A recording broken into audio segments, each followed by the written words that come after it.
好啦，咁呢條咧就係一條關於 vector 嘅題目嚟嘅。咁啊，大家會見到條題目裏邊有好多比例。咁比例裏邊咧有啲未知數，例如就 P/1呢啲嘅。咁基本上咧，呢啲題目就經常會用例如 section formula 等等咧會去做噶啦。好啦，我哋睇條題目先啊。首先佢話 A、B、C 係個三角形，即係 A、B、C 呢三點。咁啊 D 同 E 咧就喺 AC。D 就喺 AC 上邊，E 咧就喺 BC 上面嘅。A dot 比 dot C 係3比2，BE 比 EC 就係 P 比1嘅。咁另外咧 AB 就會延伸咁樣，另外咧 DE 都會延伸去到一點叫 F， 咁啊相交於呢點，然後 DE 比 EF 就係1比5嘅咁樣。好啦，另外佢話俾你知 OA 呢支 vector 就係 2i 減 2k，OB 就 4i 加 3j 加 k， 同埋 OC 就 12i 減 5j 減 7k 嘅。咁俾咗呢啲資料你啦。好啦，咁啊通常最後都係揾 P 嘅。咁啊睇一睇先。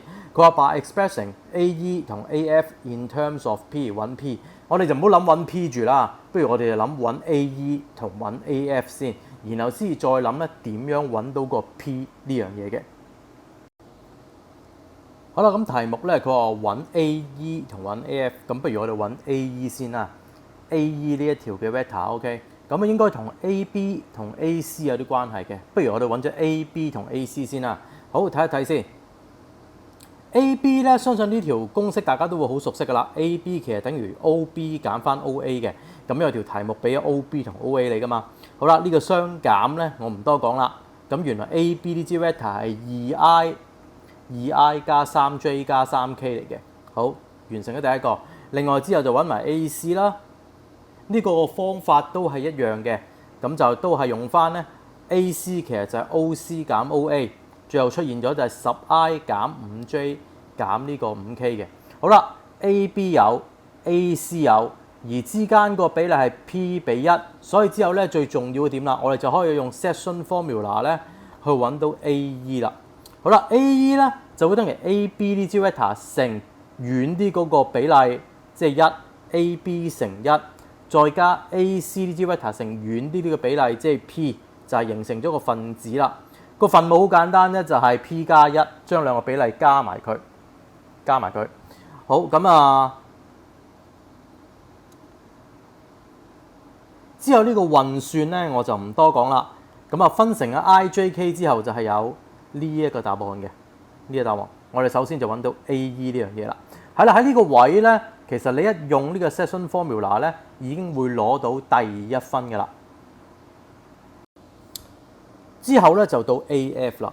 AF 又點算咧？咁樣，我哋咧就要諗另一個嘅三角形嘅組合 AF、AE 同 AD 先。呢度係5比1嘅喎，可唔可以用多一次 section formula 去揾到 AF 同其他 vector 之間嗰個關係咧？咁樣咁，所以我哋要揾咗 A dot 先。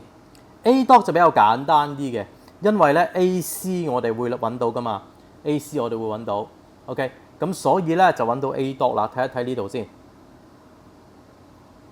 其實 A dot 咧就會等於計翻伸長縮短嘅比例啫。3加2就係呢個3加2，即係5份啦，5分之3個 AC， 咁記住先 ，A dot 原來等於5分之3個 AC 嘅。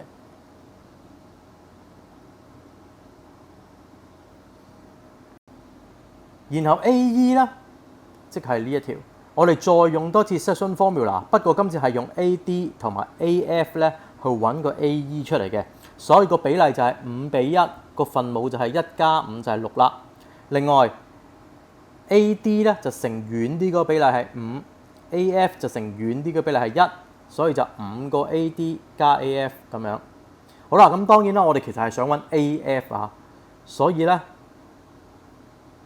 我哋成條式乘6之後，將 AF 變翻做主項。AF 咧原來等於6個 AE 減3個呢個 AC 嘅，咁之後只不過係一個運算嘅問題啫。AE 咧，我哋頭先已經揾咗啦。AC 咧，亦都有嘅。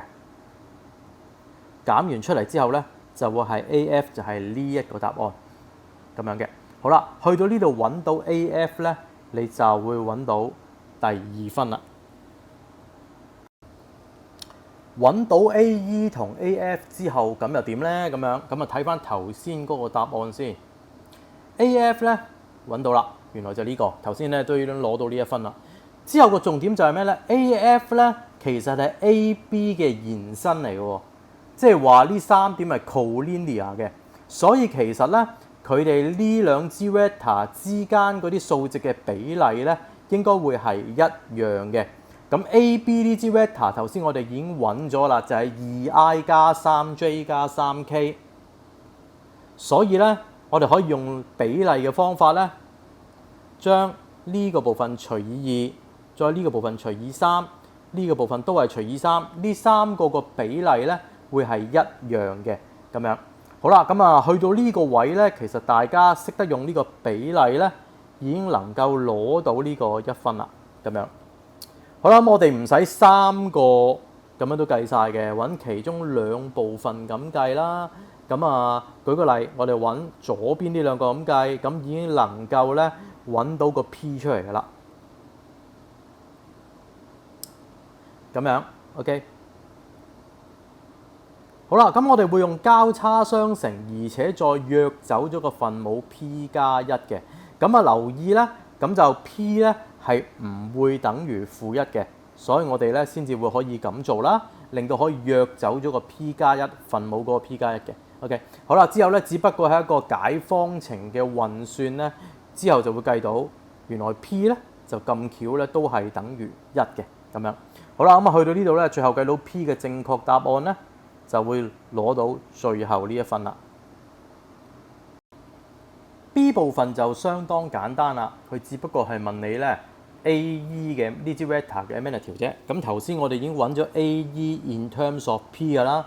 頭先我哋都揾到咧 P 個正確答案係等於1嘅，所以我哋直接揾翻 AE 呢支 vector 先，代翻1落去個 P 嗰個位，最後咧就係等於6i 減 j 減 k 嘅。然後計佢個 magnitude 相當簡單啫，就係用呢條公式啦，類似一個 3D 版本嘅不試定理咁樣。OK， 咁啊將3個數字6啦、-1擺翻落去，全部2次方加埋佢，再開方，咁就完成咗啦。咁最後嘅答案咧就係開方38嘅咁樣。呢個部分係有2分嘅，第1分就係用喺你識得用呢條公式啦，第2就係正確答案，咁就完成咗呢條題目啦。